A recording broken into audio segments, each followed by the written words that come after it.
All right, so welcome everybody to my webinar on the anti-inflammatory diet.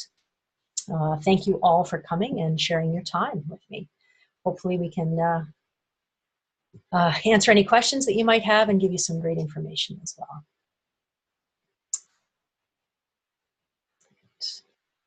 Okay, so if I've not met you before, my name is Jennifer and I'm a certified holistic nutrition and health coach. So what does that mean? What I do is I help people find what works for them to regain their health. And there's a lot of conflicting information out there, a lot of confusing information, and I work with people to help them find what works for them so that they can be as healthy as they can possibly be. So today we're going to learn about what chronic inflammation means for you, for your body, why you're reading more and more about it in the news and Facebook and whatever, however you get your information, and the significant role that chronic inflammation plays in everyone's health. We're going to look at how an anti-inflammatory diet can help you face down the challenge of controlling and managing and postponing diseases that are associated with chronic inflammation. By addressing each element of an anti-inflammatory diet, we can target easy changes first. Success breeds success. So rather than completely changing your diet overnight, you might find it easier to make incremental change before moving on to the next challenge. It's one of the things that I help my clients with is figuring out where they're at, what the next steps should be, so that we can ensure success in making some lifestyle changes that will be sustainable for them.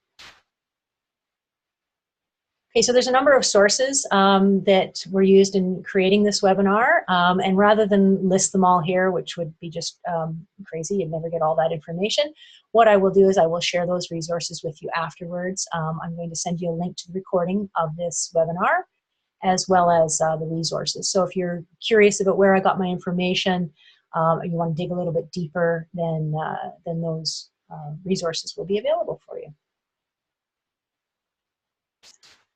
All right, so anti-inflammation, inflammation foods and inflammation. So what are we talking about here? Well, we're constantly bombarded with what the value of anti-inflammatory properties of foods and beverages. Most people know that red wine has anti-inflammatory properties. Most of us understand that fatty fish, green leafy vegetables, colorful vegetables, beans, legumes, other foods have anti-inflammatory properties. But do we really understand what that means? Also spices. You may have heard a lot about turmeric in the last while.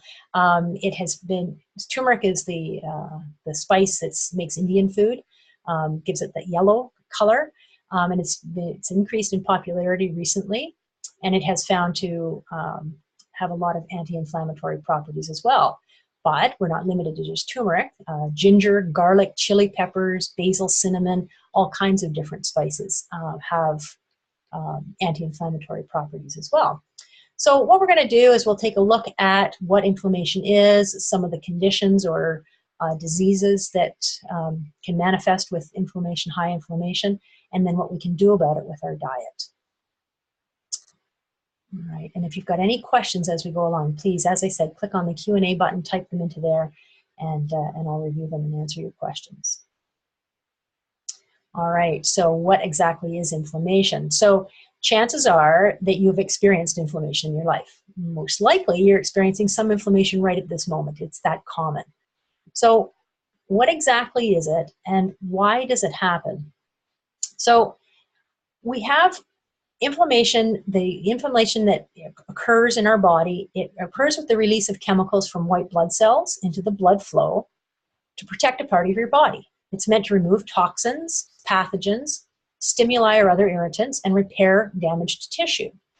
So inflammation that repairs an injury, such as a stubbed toe or a cut that you might have on your finger, is good inflammation. Okay, it's good for your body. It's part of the healing process.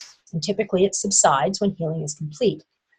The problem comes when the inflammation is chronic, meaning that it doesn't go away. That adds an incredible stress to your body, and it's typically caused by different systemic conditions, some of which we'll get into. It's also, chronic inflammation also contributes to a whole host of chronic and terminal diseases, from cancer to Alzheimer's. It's not good for us, and that's why we're here today, is to learn about what we can do about inflammation. Now, what I want you to keep in mind is that each person is unique. So different things are going to increase inflammation for different people in different ways. And then the effect of the inflammation is going to vary from one person to the next. So you may be able to eat one food and not notice any differences, whereas another person may notice,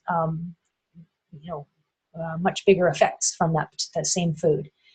Your inflammation may show up in sore joints, whereas an inflammation for another person may show up with skin rashes or acne. So again, we have to keep in mind that we're all unique, and we have to find what works for us. Okay?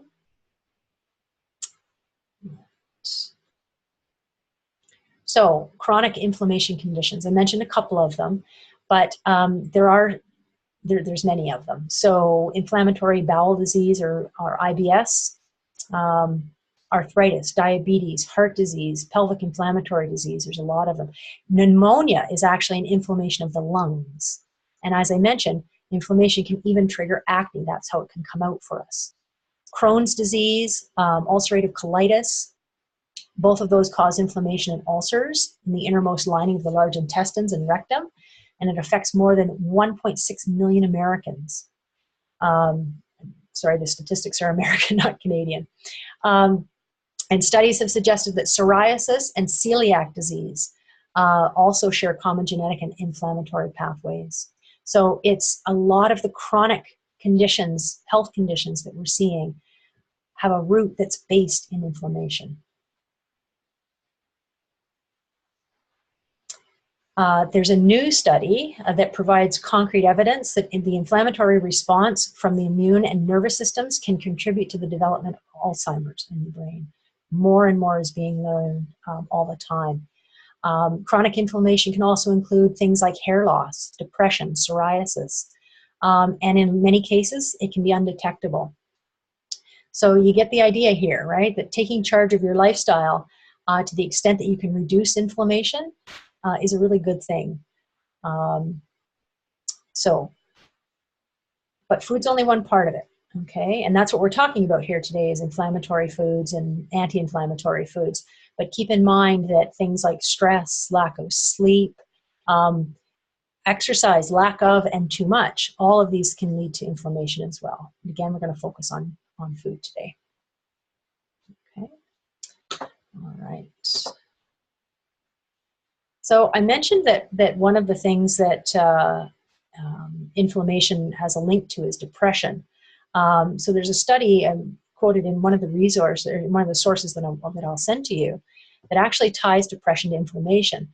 The study studied patients with heart disease, and those who were depressed, patients with heart disease who were depressed, had higher markers of inflammation than heart disease patients who weren't depressed. And heart patients aren't the only one. When researchers medically induce inflammation, as for the treatment of skin cancer or certain types of vaccinations, they noted an increase in depression and fatigue with the inflammation that comes along with treatment. Okay, so talk then about the different conditions, ways that inflammation can show up in people's lives. So now we're going to talk about what can we do about that, okay, as far as food goes. All right. So anti-inflammatory foods. We're going to focus on the role that foods play in your inflammation. As I said before, we're going to keep in mind, though, that things like exercise, mindset, stress, sleep, all of those things can also affect the inflammation that you've got in your body. So let's take a look at some of the inflammatory foods. So things that can actually increase inflammation in your body. So refined, white, flours, not just wheat, but also corn and rice. So any products that are based on those things. So it's your breads, your crackers, pastas, basically any kind of noodle, those kinds of things. Potato chips, corn chips. So just going with the corn chip as opposed to the potato chip is not going to get you off the hook here. Both are inflammatory. Fried foods. Typically, it's because of the oil that they're fried in. We'll get into that a little bit later. Soft drinks, processed meats. Okay, processed meats can be very, very inflammatory. So I'm talking about things like bacon, sausage, jerky, salami, all of your lunch meats, anything like that, hot dogs. Okay. What else we got here? Spreads, dips, dressings. So it can be things like salad dressing that you're using for your salads. Spreads like, I don't know, I don't use them. Different things like that. An artichoke dip that you might have for dipping vegetables in, that kind of thing. And a refined vegetable, and I've got there in brackets seed oils. So these are things like canola oil, corn oil, soy oil, as well as safflower oil, sunflower oil, any of those oils that are refined.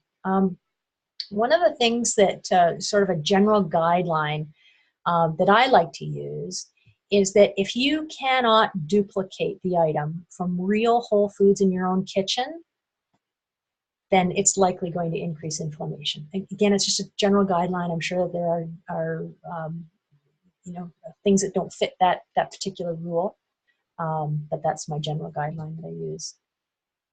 So what we're going to do is we're going to get in, we'll examine some of these foods that are anti-inflammatory next. And what I want you to do is, having seen this list of inflammatory foods, then looking at the list of anti-inflammatory foods coming up, is I want you to think about which of these already dominate your family's food list, which you can incorporate into a healthy and appealing meal plan. So which ones could you maybe reduce of the inflammatory foods and increase the anti-inflammatory foods?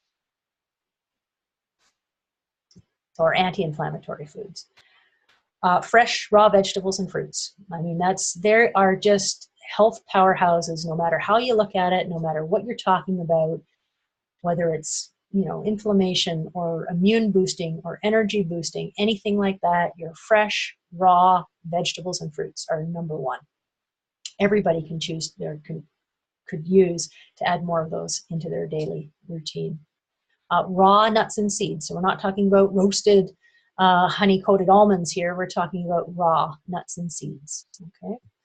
Fruit oils. So instead of seed oils like canola oil and corn oil, we're talking about oils that come from fruit. So things like olive oil, avocado oil, coconut oil.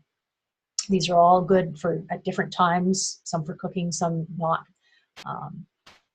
Fatty fish. So things like salmon, mackerel, sardines, herring, anything that it's a cold water fish, tends to be pretty fatty. Again, you want to go with a good source that's been wild caught, sustainable, and those are going to help with inflammation. And then things like your herbs and spices. I had already mentioned turmeric, but ginger, garlic, thyme, rosemary. There's so many wonderful spices out there that you can use to add flavor as well as health benefits to the meals that you're creating.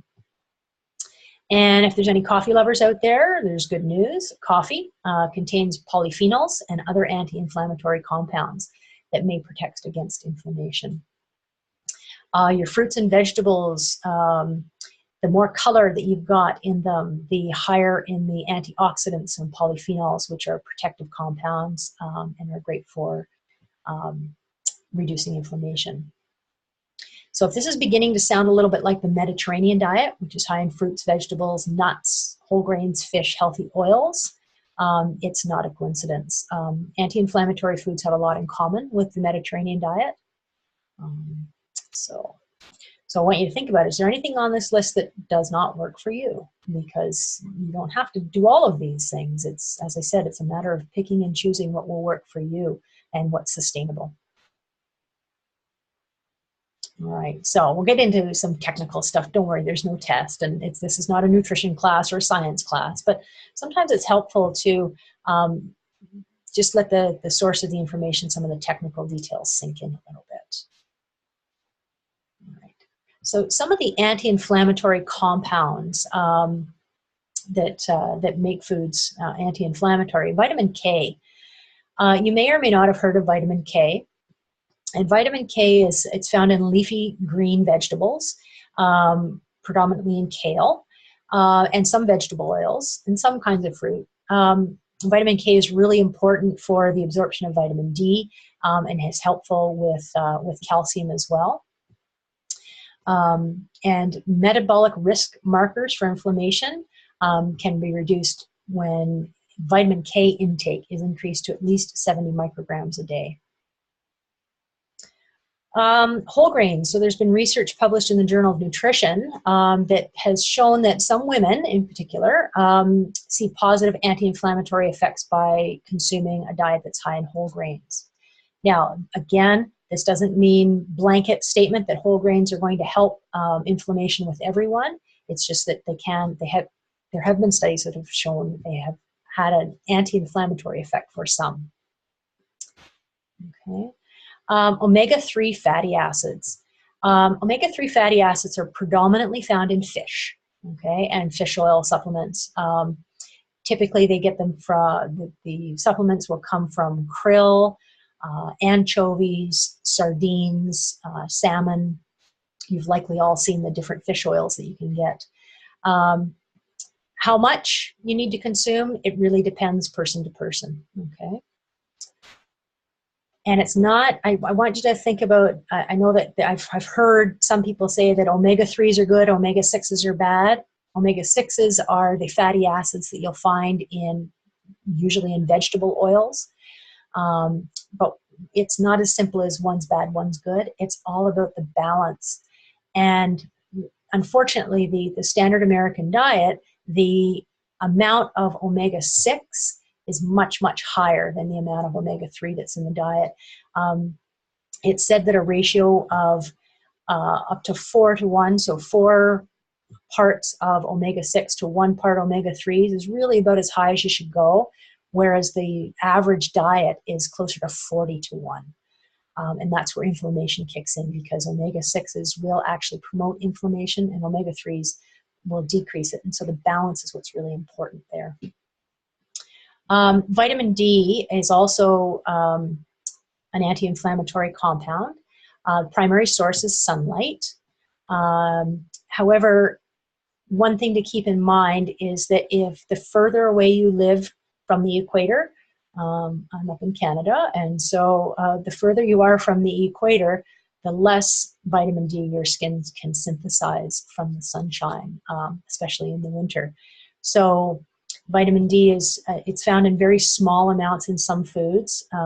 So if you are not getting enough from the sun, then that's one thing that you likely will have to supplement with.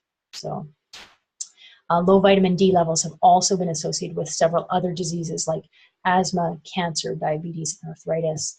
And I do know some people that actually have said that it improves their mood when they have the right levels of vitamin D in their body. So there's a couple of questions here I just want to answer. So it says, can we roast raw nuts ourselves without any additives?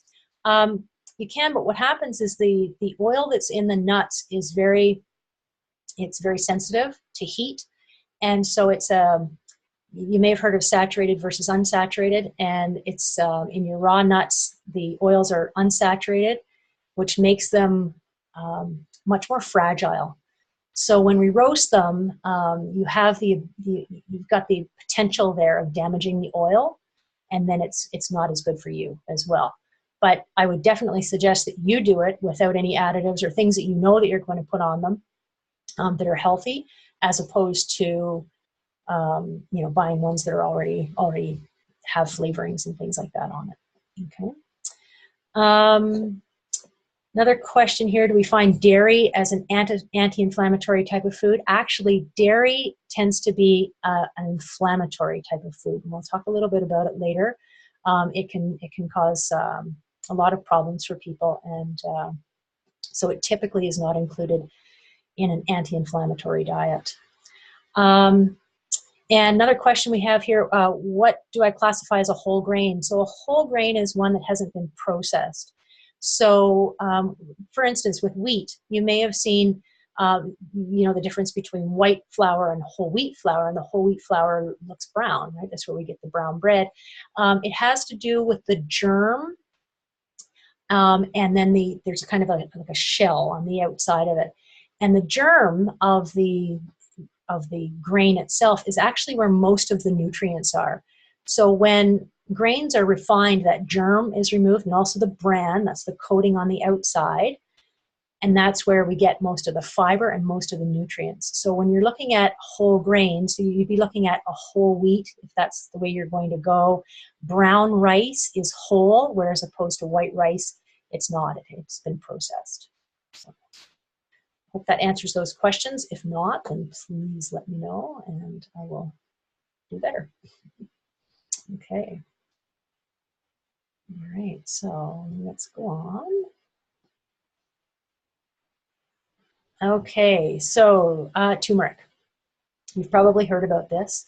You may not have, but turmeric comes from a plant called curcumin, which is not the same as the spice cumin. Okay, they're different, quite different. In fact, in the picture there, you see that the turmeric looks a little bit like ginger root, although it's bright, bright orange. And it tends to stain most things when it comes in contact with them. It gives the Indian curries that deep, deep yellow color. And there are hundreds of internet articles with the impact of turmeric on inflammation in your health. What you'll find is that there are some that say that it's like the be-all, end-all, and it's great, and there's others that are also saying that there may be no actual health benefits. You'll find others that say it's no good unless you're taking it with pepper, and there's all kinds of different things like that. What I want to say about studies is that there are, for every study out there that tells you something is good, you're going to find another study that tells you it's bad, okay? So I tend not to put a whole lot of stock into those studies, into any studies. What I prefer to do myself is to really get intimate with my own body to know whether or not it's helping or not. I find personally with turmeric that I tend to put it, I use it in my salads, in my salad dressing, I'll add it to that. I'll add it to meals that I'm cooking, soups, you know, and stir fries, that kind of thing. And on days where I don't have as much turmeric, the next day I find my joints a little bit stiffer. That's my own personal experience. So for me, I find that turmeric actually reduces inflammation. I know that it's made a huge difference for people in my family, huge difference. And even my spouse, who finds he has trouble with gout, he was having to take medication regularly to keep the gout at bay, that if he continues to take, and he takes turmeric in capsules as opposed to sprinkling on his food, that that he doesn't get the same flare-ups of gout. So again, you'll be able to find whatever information you're looking for to support or debunk any claims that are out there. My suggestion to you is you to try it and you see what happens for you. Okay. All right, so now what I want to do is just take a look at a little bit more information as to how much of these foods. So we've talked about some anti-inflammatory foods, and let's talk about now incorporating them into your diet, and you know, the best ones and what you should be looking at for goals. All right, so as I mentioned before, vegetables and fruits, number one, they are going to support your health regardless of what your your current health state is right now or your goals. Yeah, just fruits and vegetables are the way to go. No one should stop eating any of those. So your vegetables, 5 to 6 servings a day. You know what? I'm not totally into servings. What I try to get people to do is to make sure they're having vegetables with each meal, and that the vegetables make up at least half of the volume or weight of the meal. So on your dinner plate, half of it is vegetables. If you're having a bowl, something on a bowl, half of it's vegetables. Now I know that, you know, when you're talking about breakfast, that may not always be, you think, okay, how am I going to incorporate vegetables into my breakfast? But you can get creative with it. It's not that difficult.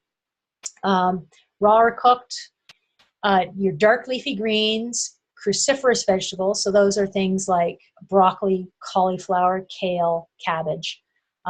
Those are great anti-inflammatory foods.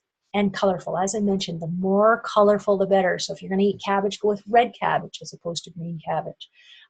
Beets and carrots and red peppers and things like that. Anything, the more color the vegetable has, the more nutrients it has overall.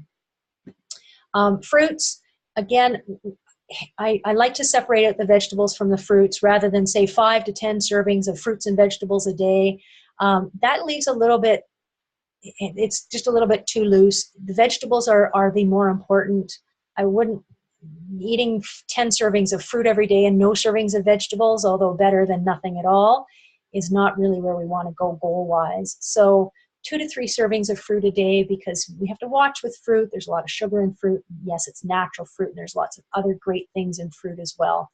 But if you've got any sugar issues at all, then you want to make sure that you're not overloading on fruit.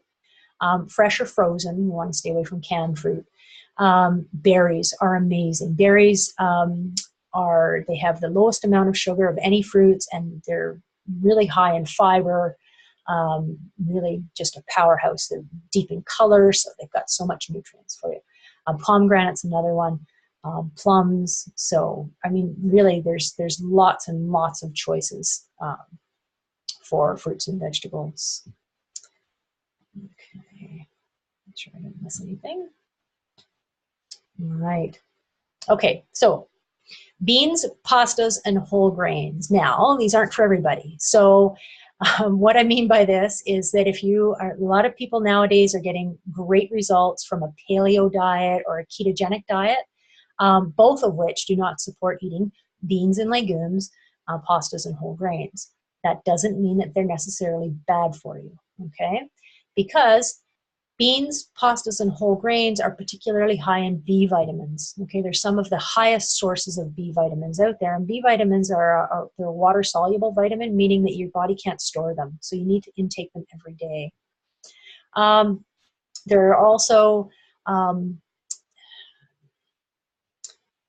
information about lectins. So this is something that's fairly new, and so there's some belief that things like whole grains and beans have lectins, and lectins are they're really a protection that Mother Nature has built into all of her seeds that make them harder to digest. So if lectins are an issue for you, then these are not the types of foods that you want to be including in your diet. And the other thing that I want to mention here is soy. Because again, there's a lot of information one way or the other about soy. Is it good for you? Is it bad for you? And again, it depends on the person. Each person is different. Most soy, though, is really highly processed. And I don't think that any processed food is good for any person. So keeping that in mind. And the best forms of soy are ones that are fermented first. It helps reduce the lectins, and it pulls out the nutrients that are there in the soy. So fermented soy, things like tempeh, miso, and natto. So that's a Japanese form of fermented soy. So if you do want to go with soy, then those fermented forms is what I would suggest. Okay. Cooking the beans, soaking the beans, sprouting the beans. Some people find that sprouting either your beans or your whole grains or both will actually help to reduce the lectins and to pull out more of the nutrients in those foods. To sprout them, you basically put them in some water. You rinse them every couple of days until you start to see them to sprout. They're all seeds, and so they'll sprout. They have this life in them, and they just sprout. You want to try and stay with organic. I would suggest staying with organic for most foods, but these in particular. And again, are these necessary for an anti-inflammatory diet? No, not at all.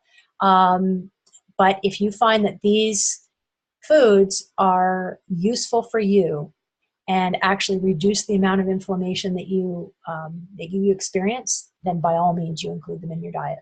Okay, so you really have to, it's not as simple, it's not black and white, it's not that these are the good and these are the bad. Each person is different, and so you have to weigh that out. Okay, you ready for some more? All right, so some more anti-inflammatory foods, your fats, fish, and meat. So again, I didn't put servings in here like the vegetables and the fruit because that's personal. Some people are vegetarian, some people are vegan. So, you know, the servings here are going to be different. If you're on a ketogenic or a paleo diet, then your healthy fats are going to be much higher than if you're on a different type of diet. However, what I would suggest is fat with every meal. I mentioned before your B vitamins are water soluble, meaning that you need to ingest them each day because your body can't store them. There are also fat soluble vitamins, things like your vitamin K, your vitamin D, which we've already talked about, but also your A, vitamin A, and vitamin E. And those are all fat soluble vitamins. Now, you know vitamin A is good for you, right? I mean, for a long time, we've known that it's helpful for vision health, right? Eat your carrots, good for your eyes, your vitamin A. So having fat in your diet is really necessary for absorbing those vitamins and storing them. It's also necessary for absorbing calcium from your food and things like that. So having fat with every meal is helpful for extracting nutrients out of our food and for storing those vitamins. But it also helps to control our blood sugar, our satiety, so okay, making us feel full and keeping us feeling full for longer, and absorbing those fat soluble vitamins. But not all fats are the same. So what we want to stick with here are healthy fats, okay, unrefined. So, you know, I didn't realize this until rather recently, but olive oil, olive oil is obtained by taking the olives and just squeezing them, and then olive oil comes from that. So it's not refined in any way. If you're curious about how canola oil is refined, just go to YouTube and take a look at a video on how they make canola oil. The process is quite different. The less refined something is, the more healthful it is for your body, okay? So our healthy fats, what we're talking about here are things like olive oil, avocados. Avocados are amazing because they're a great source of fat, a great source of fiber, as well as lots of other things, and they're very versatile. You can just cut them up and put them in a salad or make guacamole. You can make a salad dressing with them. They're very versatile and very, very healthful. Nuts. Walnuts in particular are a great choice for healthy fats. Seeds, if you're going to go with seeds, things like chia seeds, hemp seeds, these are great sources of not just omega-6s, but some omega-3s as well. So, and then as we mentioned before, the omega-3 fats that are in cold water fish. So salmon, mackerel, sardines, anchovies, herring, things like that. Okay. With your fish and seafood, again, cold water, you want to go with wild as much as possible. Okay, farmed salmon is quite different than wild caught salmon. And young. And what I mean by young is that fish that haven't been in the system, in the ocean, very long, they have less chance of having heavy metal builds up in their flesh. So for things like fish like tuna, where it lives an awful lot longer and it's eating other fish, there's more of a chance for mercury and things like that to build up in the meat. I did mention, sorry, this is the first slide that eggs have come up. Eggs can be inflammatory for some people. In fact, if you have any autoimmune conditions, then you may have been told to stay away from eggs. However, eggs, good quality eggs, pastured eggs, the yolk is just a powerhouse of amazing nutrients, including vitamin D. You can get vitamin D in egg yolks. So if you can find a good source of eggs, then I would suggest that that's a really good, healthy fat protein combination for you. For meat, again, that might be one thing that you read, that meat is inflammatory, and definitely it can be, certainly if it's processed, certainly if it is factory farmed. Meaning that it's, you know, the typical beef and pork that you're getting, and even chicken in the grocery store. What you want to look for is grass-fed, pastured, local, if you can find it. Okay, talk to the farmer, see how it's been raised. They find that the amount of omega-3 fatty acids in beef is higher for grass-fed beef than for conventionally raised beef. So the healthier the animal, the better it is for you. Okay. All right. So now let's talk about spices, because they're a great way to add some anti-inflammatory foods into your system. Okay. So I talked about turmeric, which is a main ingredient in curry powder. So curry is a combination of different spices. Turmeric is the main ingredient in that. Ginger, another great one, which you can. What I do with my ginger is I buy the root, I throw it in the freezer, and then when I want to use it, I just grate some into whatever it is I'm using. So it lasts an awfully long time, and then you've got fresh ginger with whatever it is that you might be cooking. Garlic is another one. If you can manage garlic raw, I can't. I taste it for days afterwards if I eat raw garlic. But the less cooked it is, the better, more healthful it is for you. Chili peppers, basil, cinnamon, also anti-inflammatory. Rosemary, thyme.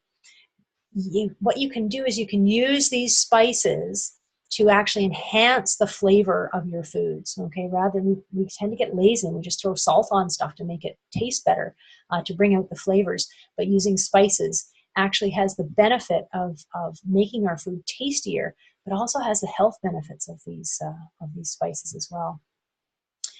Selenium-rich foods can help to reduce inflammation. Brazil nuts are probably the best source of selenium. Tuna, crab, oysters, tilapia, cod, shrimp, all of those things are high in selenium. However, again, like with any seafood, you want to check the source. You want to see where it's come from, whether it's farmed or wild caught, because just like the beef that you might be eating, what the animal that food comes from is eating and the environment that it lives in translates into what benefits it has for your health. Okay, other things that are rich in selenium, lean beef, turkey, and wheat germ. Okay, again, the wheat germ is the little bit on each wheat kernel that is that has all the nutrients in it. Coffee and tea. So for tea, white, green, and oolong are best. Okay, so really they're all the same tea. It's just a matter of how much it's been oxidized. And coffee, as I mentioned before. But be careful, because the tea and the coffee have the caffeine, which are a diuretic and pull water from your body. So you want to make sure that you're drinking at least as much water or more than the tea and coffee that you're drinking. And red wine as well. Red wine has an anti-inflammatory effect, but like with everything else, or not but as with everything else, balance is really important. So drinking 1 to 2 bottles a day is quite different than drinking 1 to 2 glasses a day. Okay, a couple more questions here, so I'm just going to pause at this point and say, so I have one person has asked, I recently found organic liquid coconut oil. Is this good, or would it be refined? It's going to be refined in some way. I'm not sure how it's refined so that it stays liquid. So typically, coconut oil is solid at room temperature, but I believe it's like 73 or 75 degrees Fahrenheit, where it becomes liquid. So in the summertime, you might tend to find that your olive or your coconut oil becomes softer or even liquid, whereas in the winter, depending on the heat of your house, I guess, it's more solid. But you can get it in a liquid form regardless of the temperature that it's at. I'm not sure how they do that. I've seen it referred to as fractionated coconut oil, and I know that there's massage therapists that use it. I've never used it for cooking or anything like that, so I'd need to look into it in greater detail to know whether or not it would be something that I would support health-wise. Oh, and a good question here. Should you worry about the source of your spices? I worry about the source of everything that I consume. Now I might be, a little on the crazy side of that spectrum, but yeah, I think so, because like everything else, if the soil conditions the water that's used, the pollution in the air, all of these are going to, and then that's just the environment. That's not to say what fertilizers or pesticides or herbicides may be used. So all of those things are going to play a part in the health benefits of the spices that you're using. So yes, I would definitely be careful of the sources on those. And something to keep in mind too is that different countries have different regulations on organics. So if organic is something that you strive to consume in your daily life, just keep in mind that the organic certifications in different countries have different guidelines. Okay, so I'm not saying that organics from different countries are better or worse than they are in Canada, where I'm at, but just do your research and find out. So, okay. All right, so. All right, so we've talked about things that we can add to reduce inflammation. And how about some of the things now that we should probably look at reducing in our lives? Okay, so the foods that we're going to try and avoid. We're going to run through this quickly because you don't have to memorize it. Just tuck it away. And if you see things on the list that are some of your favorites, then you might just want to think twice the next time you consume them. Okay, and remember that it doesn't have to be avoid like the plague, right? You're your own best judge, so you got to be mindful. And I want you to get really curious about how you feel after eating foods that increase inflammation, right? You may decide that a slice of pizza is worth how you feel afterwards. And if you don't feel anything, then the price is very low.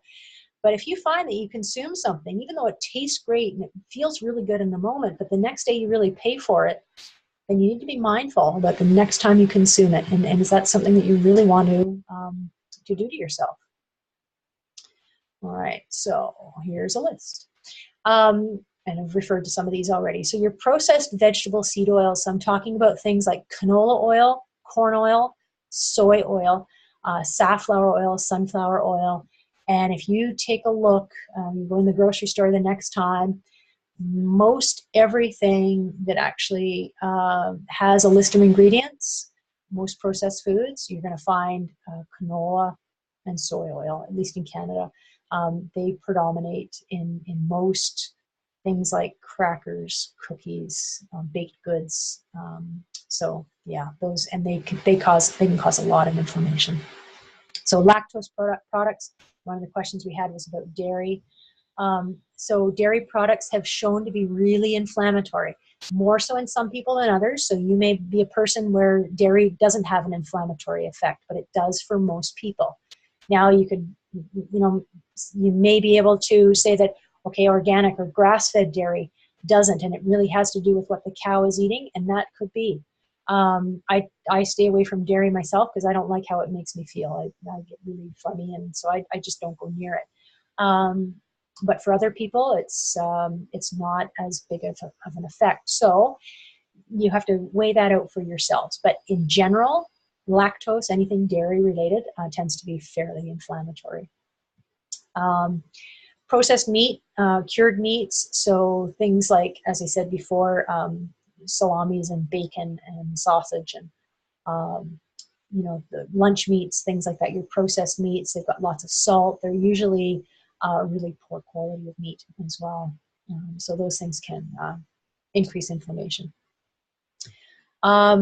Poor saturated fats and trans fats. So I didn't really get into too much saturated versus unsaturated fats, but things like your coconut oil is a saturated fat, and it's actually very healthful. Some saturated fats, like hydrogenated vegetable oils, and that's the saturated part comes from adding the hydrogen into it, can be very, very inflammatory. So staying away from those types of saturated fats. And trans fats, of course. And I think most people now know about trans fats. And trans fats come about from refining and modifying vegetable oils. That's where you're going to find trans fats. So again, the more processed something is, the worse it is for our health. Sweets, I mean, you know, like I said before with vegetables, everybody should be eating vegetables regardless of your situation. They're just good, overall good for your health. It's one of those black and white things. Sweets, that's the other side of things. They're not good for you. They tend to be really processed. The sugars are processed. The other ingredients are processed. They're empty calories. They're just all around bad for you. They spike your blood sugar. They don't have any valuable nutrients. Basically, the only thing about them is that they taste good, right? So what they do though is sweets, like other inflammatory foods, they release these inflammatory messengers called cytokines. It can cause suppression of white blood cells, and that makes you more susceptible to getting sick. And inflammation caused by sugar has also been linked to certain cancers. So on the other hand, artificial sweeteners aren't any better, okay? So aspartame, which found in diet sodas, it's a neurotoxin. Splenda, even though the advertisements for Splenda say, you know, it can't be that bad, it's made from real sugar. Yeah, but they change it molecularly so that it doesn't have any calories but still tastes sweet. In my books, none of that is any good for you. So the goal here is not to replace sugar with artificial sweeteners. The goal is to reduce the sweet intake altogether. And I know that might sound really, really stressful for some people, but what happens is over time, the less sweet things you're consuming, the less you need. And what I mean by that is that things will start to taste sweeter when there's less sweet in there, when you're eating less, right? You become more sensitive to it. All right. And in general, processed foods, okay? Packaged foods, not only do they typically have sugars in them, they usually have bad fats, processed vegetable oils, and then there's preservatives, there's colorings, there's flavorings. I know that nowadays that there's this this push with marketing about no artificial colors or flavors. Okay, that's a start. Definitely, it's a start. But even things like natural flavorings are not, you know, you can get a natural strawberry flavor and it's not even seen as strawberry. It's come from something else. So it's still chemically processed. So our processed foods simply aren't good for us in any way. Okay. All right. So it does sound a lot like the Mediterranean diet, if you've heard of that. Okay. So again, lots of fish, lots of good oils, lots and lots of fresh fruits and vegetables, nuts and seeds. Okay. If you're a meat eater, then keeping the consumption of meat to try and go with clean meats. Okay. Grass-fed beef, pastured pork, pastured chicken, that kind of thing. Okay. Using herbs and spices instead of refined salt to flavor food. I mentioned that before. And one thing that, you know, we don't think about too much when we talk about Mediterranean diet is enjoying our food with family and friends. And I know that has nothing at all to do with what you're putting in your mouth, but the how surrounding all of it makes a huge difference. Okay. And if any of you have been to the Mediterranean, you know what I mean by that. I mean, meal times are social times, and it's people don't eat on the run in their cars. This doesn't happen. They eat with people and they enjoy it, and it's a big celebration every meal. So I wanted to give you some of my favorite anti-inflammatory meals. And what I did was I broke it up into seasons because I like to eat as seasonally as I possibly can. I mean, we're spoiled, right? We can get just about any fruit and vegetable we want just about any time of year. But you'll notice you can tell the difference between locally grown cauliflower, for instance, that's in the grocery stores right now versus the stuff that comes from places where they don't have winter. And there's a difference. There's a difference. So here are some of my favorites. I love salads in the summer, and yet really not interested in salads at all when it starts to get cold. So fresh fruits and vegetables, good quality proteins, nice oils and fats in there. So things like avocado. I like to use fresh goat cheese. I tend to tolerate goat cheese as opposed to cow's milk cheese a little bit better. Excuse me, raw pumpkin seeds, hemp seeds, that sort of thing. So yeah, so that's some of my favorites. All right. So I want to thank you for coming, for sharing your time with me, for the questions that you asked, great questions. I really like to share this topic with people who are eager to make a difference in their health. If you've got any questions afterwards, please feel free to email me anytime. Know that I'm always here to support you. And we are done. But you're just getting started. So if this has sparked a desire for you to make some changes in your life and you'd like some help implementing some of those changes, then please feel free to reach out to me. You can contact me by email, which most of you have my email address. Know that I work with clients one-on-one through email and two-way Zoom, so we can actually see each other and talk, as well as in person at the Wild Heart Therapies and Pharmacy in Fernie, BC. So again, thank you all for coming, and I appreciate your time. And have a great day.